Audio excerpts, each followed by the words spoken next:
Bienvenue chez moi. Depuis le dernier numéro de Politeia, il s'est passé un certain nombre de choses qui ont mis à mal le confort intellectuel de nos médias établis. Il est dorénavant manifeste que les médias ne sont plus en mesure de comprendre le monde et par conséquent de nous fournir une information fiable, une information de qualité. C'est un événement important pour nous autres et pour notre liberté en particulier, car le premier pouvoir était jusqu'à présent entre leurs mains. Le rôle assigné aux médias était d'imposer dans nos esprits une certaine vision du monde, une vision du monde très manichéenne, très Walt Disney, avec d'un côté des méchants très méchants et de l'autre des gentils très gentils. Tour à tour, des saltimbanques viennent parader à l'écran pour délivrer la bonne parole, tantôt des bouffons, au sens propre, et tantôt des experts.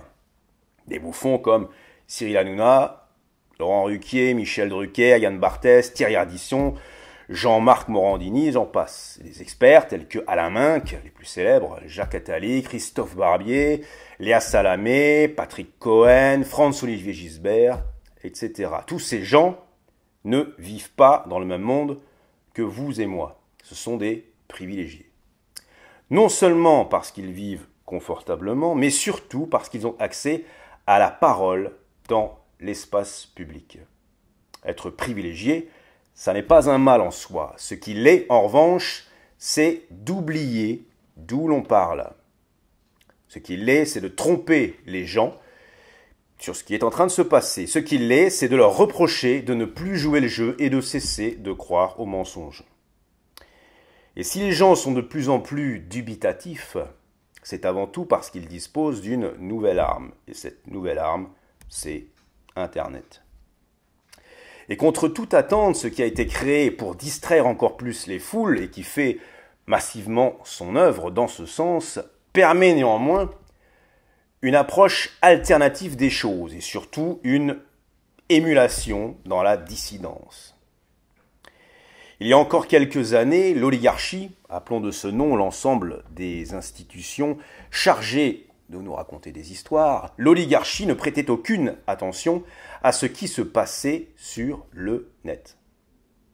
Certaines brebis galeuses jouaient les troubles faits, mais dans l'ensemble, la nurserie était bien gardée par les médias et on pouvait les ignorer. Ensuite, on a commencé à parler de complotisme, histoire de tourner en dérision tous ceux qui tentaient de remettre en question le système, en les jetant tous dans le même sac à vilain. Aujourd'hui, le monde des grands médias la ramène beaucoup moins. Ces gens s'inquiètent à présent et parlent d'une vague populiste pour qualifier les rabat-joie qui veulent siffler la fin de la récré. Et le fait est que les grands médias traditionnels, grassement subventionnés, à hauteur de plusieurs millions d'euros chaque année, ont été incapables de prévoir coup sur coup la victoire du Brexit, la victoire de Trump et l'éviction de Juppé et de Sarkozy. Ce n'était pas le scénario prévu. Non seulement ils n'ont rien compris au film, mais ils s'en sont tenus au sondage. Or, qu'est-ce qu'un sondage ? C'est globalement un miroir que vous tendez à la connerie humaine. Et il faut être soi-même très con pour en faire une science. Les médias ont donc été, en dessous de tout, totalement dépassés par les événements. Je ne sais pas si vous avez été dans mon cas, mais en ces occasions, j'ai pu constater deux Frances. Une France encore largement majoritaire qui prend ses infos au compte-gouttes dans les médias du pouvoir et qui s'est retrouvée de fait totalement déboussolée. Je pense notamment au moment de la victoire de Trump. Ça a donné des pleureuses à mourir de rire au moment de cette élection américaine. Donc une autre France, qui elle, dorénavant, ne s'abreuve que sur Internet. Sur Internet, il y a tout et le contraire de tout. Et cette France-là, elle est maintenue en permanence au courant des mouvements du monde. Elle commence à se libérer de l'emprise de l'oligarchie. certains sur le net étaient convaincus que le Brexit et Trump allaient l'emporter et tous ou presque l'espéraient. Il suffisait donc à nos médias désappointés de faire un tour sur ce qu'ils snobent comme étant la fachosphère, car malgré le peu de moyens dont on dispose sur le net, il y a un véritable travail de fond entrepris par nous autres, les petites mains du web, un travail bien plus sérieux que tout ce que l'on produit aujourd'hui dans les viviers à journalistes. Toutefois, je le redis, les gens ayant le bon réflexe sont encore minoritaires. Il faut en être conscient. La plupart des Français demeurent envoûtés, comme subjugués par le discours dominant. Mais il faut bien comprendre une chose. Si un changement véritable doit intervenir, il ne se fera pas par les urnes. Le combat idéologique qui est à l'œuvre doit nous opposer aux médias établis, car c'est le seul moyen de ne pas sombrer dans la violence. Je veux dire par là que nous sommes déjà en guerre, et c'est une guerre d'idées que nous menons, c'est une guerre pour la liberté d'expression et la souveraineté nationale. Et comme l'oligarchie ne nous fera pas de cadeau, notre seul espoir est de détruire notre ennemi. Et à travers l'oligarchie, notre ennemi, ce sont les grands médias subventionnés. C'est là que se situe le maximum de pouvoir dont nous puissions nous saisir. Alors comment abattre cet ennemi? Comment achever les grands médias? C'est à la fois très simple et très compliqué. Très simple parce qu'il suffit de s'en désintéresser. Mais c'est très compliqué car il faut le faire massivement. La masse est à la fois notre force et notre boulet. Il ne tient qu'à chacun d'imposer une des deux tendances. Nos médias survivent en misant sur la bêtise, ils survivent en misant sur la paresse, ils survivent en misant sur le conformisme trop répandu au sein de la population française. Et pour couronner le tout, quand vous refusez la soumission, les médias ont le pouvoir de vous fermer leurs portes.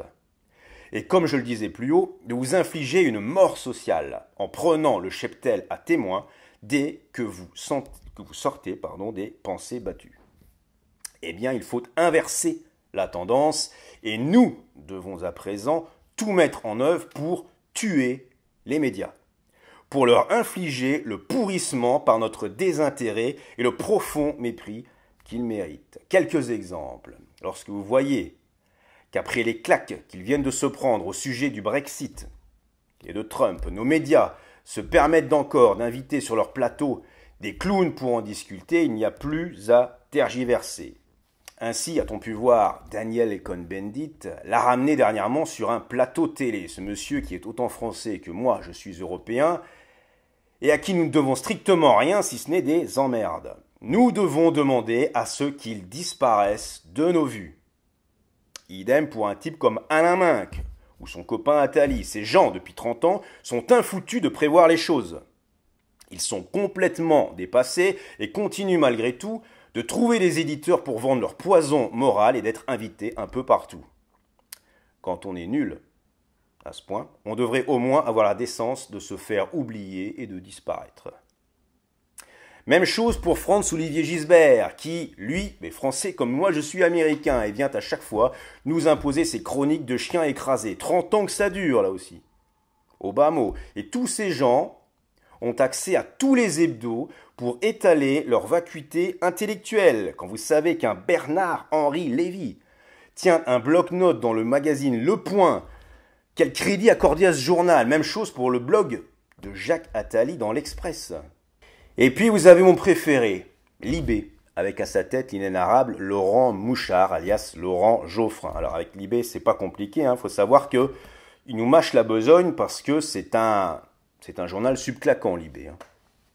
Il est maintenu en vie artificiellement. Il suffit de débrancher. Même constat pour Canal+, c'est un homme à terre, au bord du précipice. Par charité chrétienne, je propose de lui donner dans les 2 ans qui viennent le dernier coup de pied. Et on n'en parlera plus. Bref. La liste est longue, hein. Je vous la fais courte. De manière générale, l'agora doit être assainie. J'entends par là qu'il faut infliger à tous ces gens une mort médiatique. Pas physique, on n'a pas le droit, on reste dans le légal. Une mort médiatique, on doit les chasser de nos vues, on doit assainir l'espace public. Il faut se battre pour qu'on ne nous les inflige plus. Quand des gens ont raconté trop de bêtises, il faudrait interdire à jamais aux médias de leur faire de la publicité et les vouer tout simplement aux gémonies. Un type comme DSK, vous pouvez être sûr qu'un jour, il reviendra en sauveur repenti, et il y aura des gogos pour le soutenir, et il passera chez Ruquier et chez Drucker pour vendre son bouquin, qui fera un carton. C'est couru d'avance, hein. L'espace public doit devenir un sanctuaire dont il nous faut chasser tous les nuisibles. Bannir définitivement tous les noms ayant violé ce sanctuaire. En ce moment, il y a un nom sur toutes les lèvres, c'est Cahuzac. Il vient d'être condamné, vous pouvez être sûr qu'il ne fera pas de prison, ce mec-là. Il est temps de réinvestir l'agora, de faire vivre la politique par le débat d'idées et de ne plus se laisser raconter des histoires en noir et blanc. Malheureusement, notre régime politique n'a pas été conçu pour nous donner le pouvoir d'agir légalement. Car nous ne sommes pas citoyens, nous sommes consommateurs. Nous sommes castrés. Et comme je le disais dans ma vidéo, que faire? Nous avons un pouvoir de retrait. Un pouvoir de retrait. En l'occurrence, cela doit se traduire par un boycott de notre part, un boycott pur et simple de tous les médias que nous voulons voir mourir. Journaux, mais aussi télé ou radio. Il y a de quoi faire. Si tout le monde joue le jeu, la parole va enfin pouvoir se libérer. Et ne vous inquiétez surtout pas du sort de Laurent Geoffrin ou d'un Jean-Michel Apathy, car ces gens n'iront pas pointer à la NPE. Ils sauront, au Pôle emploi, ils sauront rebondir. Ne vous en faites pas pour eux. Le travail de réinformation que nous faisons, c'est un coup d'épée dans l'eau si, dans le même temps, on n'empêche pas les médias officiels de polluer les cerveaux. Nous sommes en guerre mentale. Voilà. J'ai fait le tour, j'ai fait mon boulot, ça m'a pris quelques heures. À vous de faire le vôtre et de partager massivement. Ça vous prend 10 secondes à tout casser. Je compte sur vous et à très bientôt.